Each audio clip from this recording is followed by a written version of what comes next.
叫看桃园市中立区生活的状况是真严重，环保局长期来推动空气污染防治的政策是有明显的改善哦。桃园7个监测站内底，雨水上升的中立站哦，即马雨水已经正常了。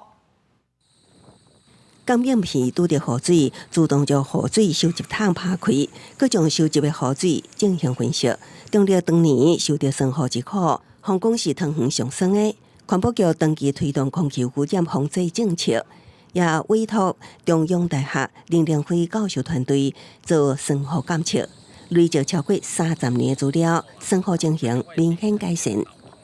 从长期的结果看到，硫酸根离子浓度呢，比起1990年代甚至2000年这个时间呢，我们已经减少超过50%，所以呢，就让我们的雨水变得没那么酸。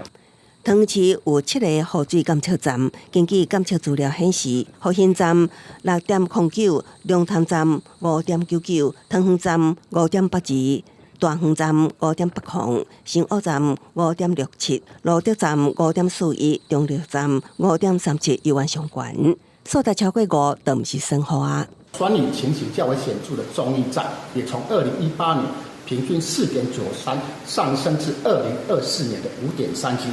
高于酸雨定义值的5.0。针对生活改善，环保局表示，长期为源头减量进行，特别针对排放硫氧化物的设施推动改修天然气，另外也透过自动启动压水设备降低营建工地在施工的时产生的土粉污染。未来也会继续多管环境政策，佮加强甲4个为管区的跨域合作，形成区域联防机制。公司新闻采访报道。